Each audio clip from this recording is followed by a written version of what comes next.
I got something new in the mail today. Actually, this was a big mail day. This was a deck that I kickstarted, the ASL Tarot, and I'm really excited to take a look at it. I have not even opened my bag to examine it. The level that I participated with, and I guess the stretch goals that were met, allowed me to get this really lovely box. It is book-shaped, and let's see what's inside. Oh, this is pretty. Okay, so it's got a little white book. Oh, there's the artist's name, Dylan Panara.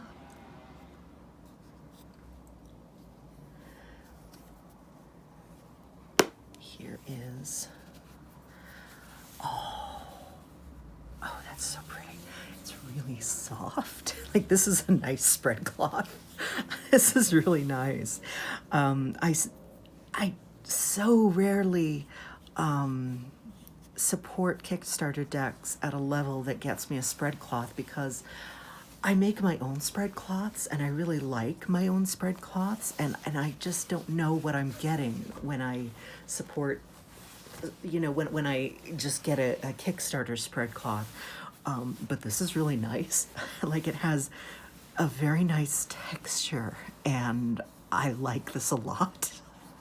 Like, the back is kind of this slightly slippery polyester, and the front is kind of a toothy, it's not a cotton, it's a polyester of some kind, but it has it's a cottony texture, but it's grippy, so your cards aren't going to slide all over the place. I like it. I actually really like it. And if this is what I can expect from spread cloths, then I will consider supporting decks at the spread cloth level more often. This is really nice. So that's cool. That is really cool. And my box also has a little amethyst nugget. So thank you. And of course the gel pack. So let's set the box aside. It's really pretty. I like the box a lot. This deck is substantial. I'm not convinced it's going to fit in the box. So I'm really glad to have this lovely bag. This is a deck and a half. Like, look at this. This is a Three Fingers deck. Like, it's pretty. This is not a metallic edge. This is a gold color edge. And I think it's lovely. This is pretty. Wow. Oh gosh, it's nice. Okay. Wow. This is interesting. So the backs of the cards do have the gold color.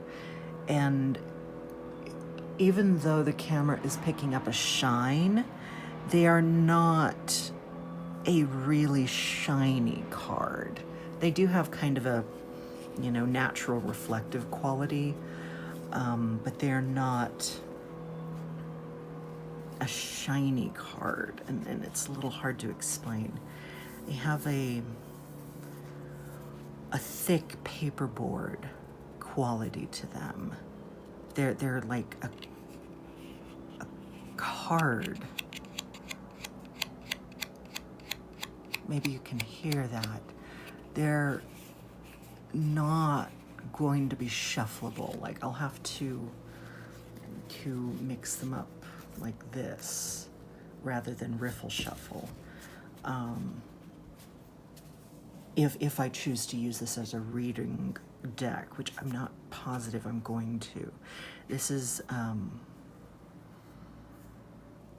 they don't exactly feel delicate, but because they don't have that plastic layer I worry about chipping the edges. They feel very special.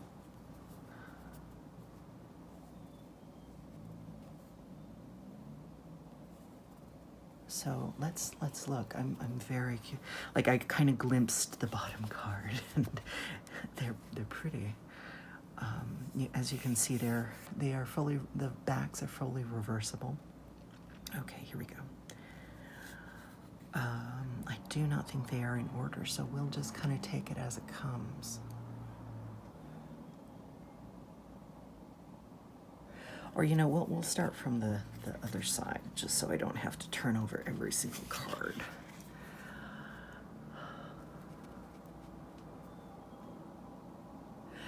This is a deck. This is the ASL Tarot, the American Sign Language Tarot. It forwards deaf culture and the American Sign Language.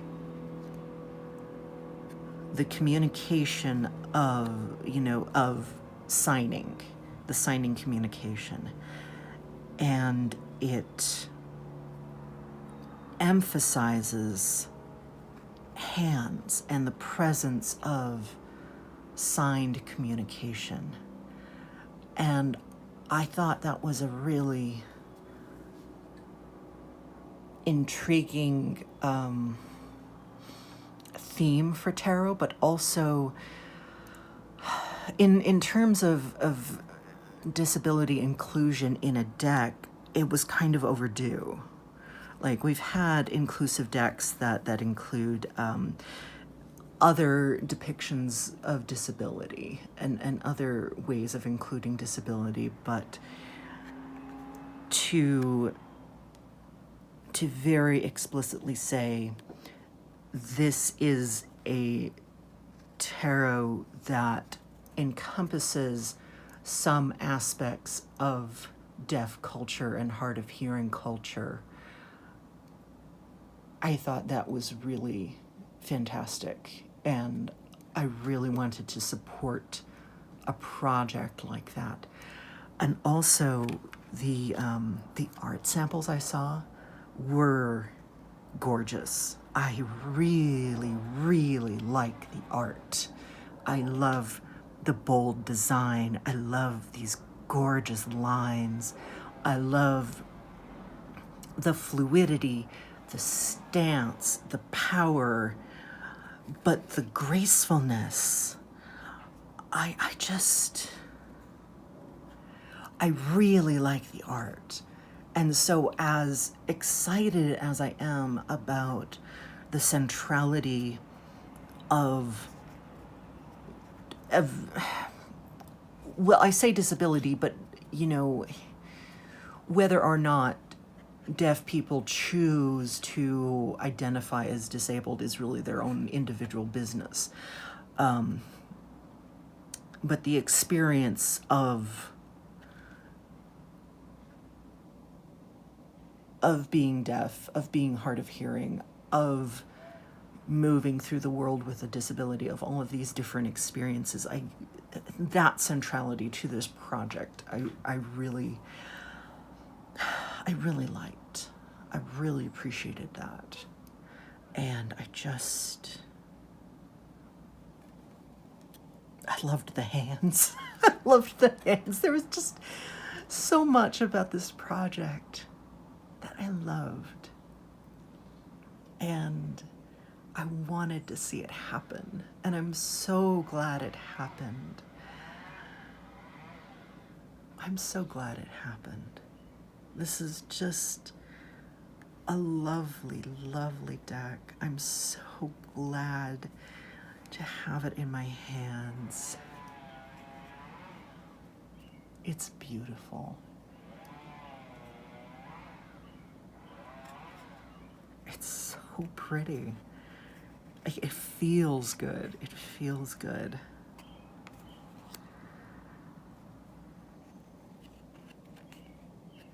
It feels like an art object in a way that the True Black Tarot does. And I think that's an interesting comparison to draw, because I do really like the True Black in a lot of ways. I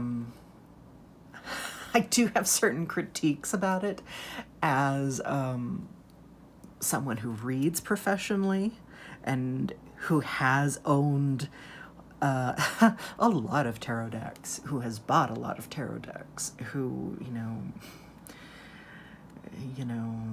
looks at them and touches them and, consumes them. And so I think that the comparison between this deck and the True Black, there's some interesting parallels and there's some interesting points of contrast. The physicality of these two decks, I think, is very comparable. Like, they both have this very strong physical presence. Like, they're both very physically large. Like, there's a girth to them, shall we say? This very they're large decks. They're thick decks. They are both also very hard to shuffle. Like, the True Black is not an easy deck to handle, and sorry, I have to wait for the noise to pass.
One of my personal critiques with the True Black Tarot was that it felt over-engineered. Like, I think it was very clearly made by an artist. And yes, I saw the Kickstarter videos and the artist's statement and all that. And so I know it was created by an artist. And I think all of the design features that went into making the deck what it is are very intriguing and very deliberate, but it kind of made the deck impossible to use as a reading object. Like, it's too difficult to handle as a deck, and the text is hard to read, and it's just, it become, I think it was so engineered to be this art object that it kind of became not a tarot deck. And I do like the deck, and I do read with the deck, and I do think it is, a very, in many ways, I do think it is a very effective tarot deck and a really interesting tool. But in a very physical, the properties of it in terms of a deck of cards, it kind of fails in points in that category. Like, is this a deck of cards? Like, it kind of doesn't score top points in that category.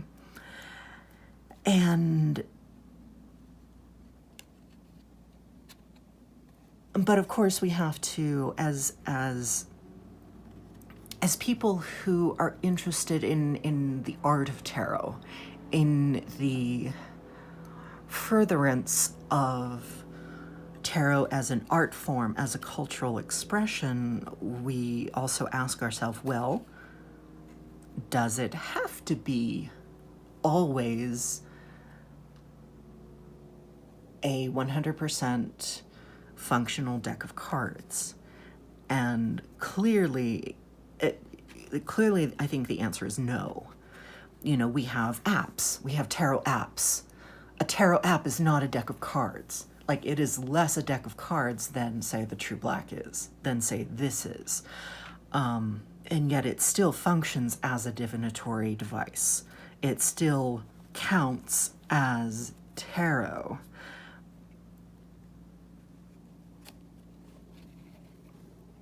And this still counts as tarot. This is gorgeous. I think this would, in fact, function as a divinatory tool should I choose to use it as that. I wouldn't want to, because I think it would damage the integrity of the physical integrity of the object.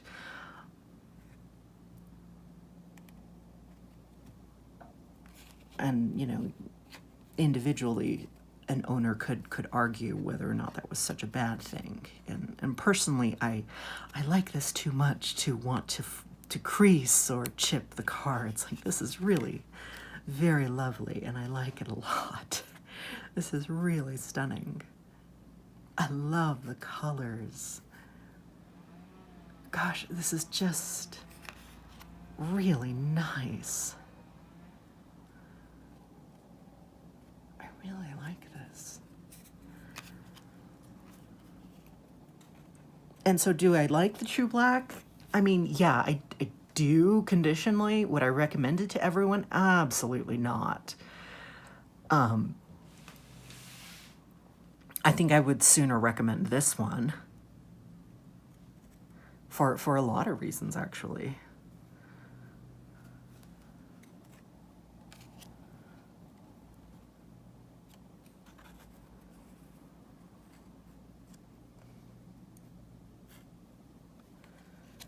And I don't know exactly why I'm talking about the True Black Tarot so much when this is the one in front of me. But when it comes to comparing or explaining or talking about this one, the True Black Tarot is the one that kind of comes to mind as a jumping off point of commentary and critique.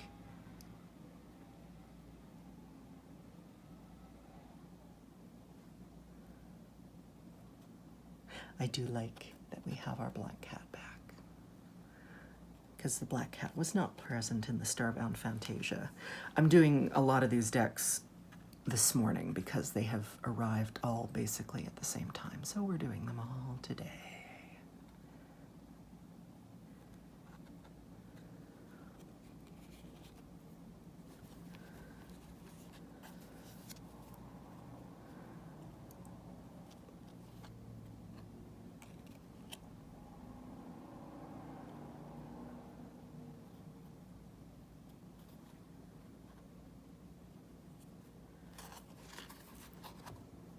And a little stuck together. There we go.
Oh, there's no dog in the Fool. Oh, cool. There's the High Priestess.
that's nice.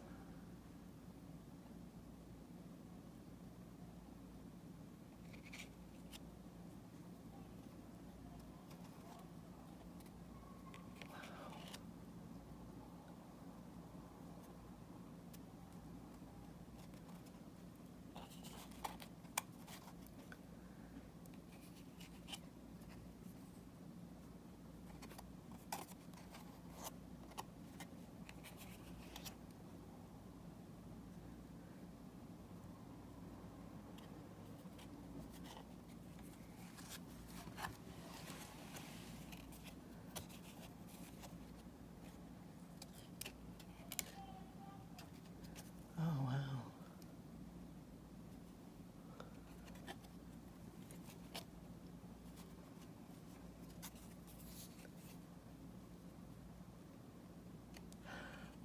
Oh, I see.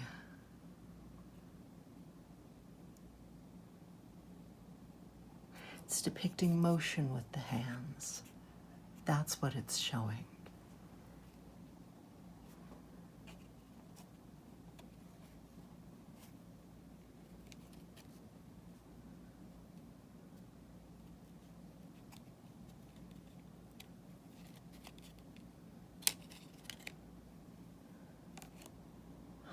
That's so beautiful.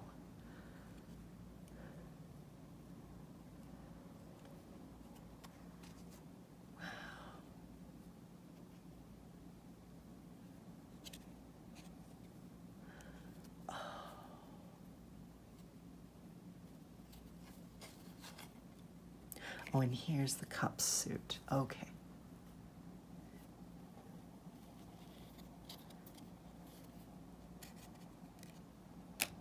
Oops.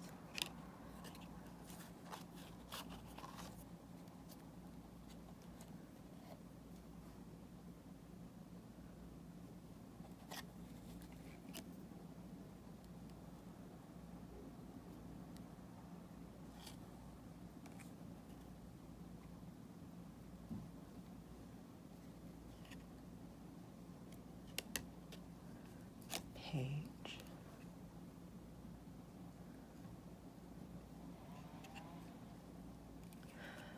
Oh, cool.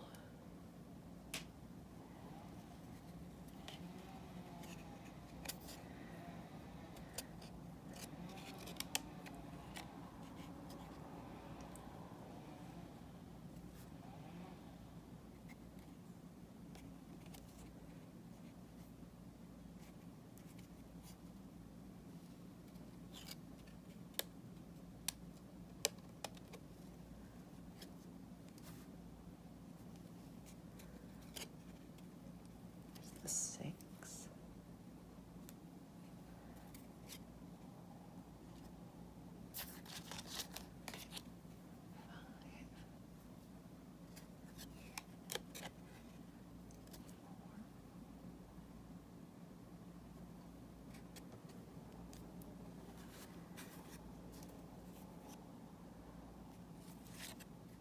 And 2. All right, that is the full deck. I truly don't know how I could fit these in here.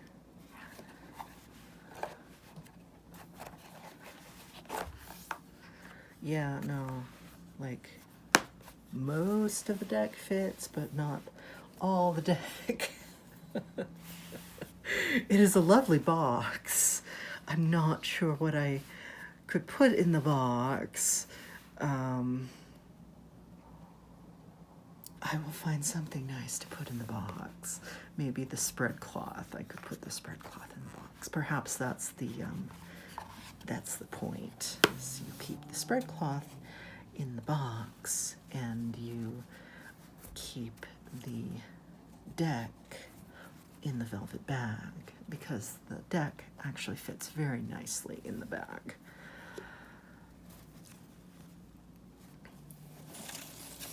Here's a little bit of paper to wrap the deck in. Well, this is a stunning deck. This is a really fantastic deck, very well produced. I'm really excited to have it. I feel very humbled to have a copy. I'm very glad I was able to participate in the Kickstarter campaign and to have received such a beautiful set. Like, I know I didn't participate in this level, but they, you know, obtained some stretch goals and were able to give us some more goodies. This is really quite lovely, and I'm very excited to have this because, you know, this dimension of the human experience I don't think has really been explored in tarot before, and I'm glad it is finally. And I hope that this deck finds many homes and many people who will appreciate it and love it, because I sure do. Thank you so much for watching this and exploring this with me, and I hope you have enjoyed this. Thank you.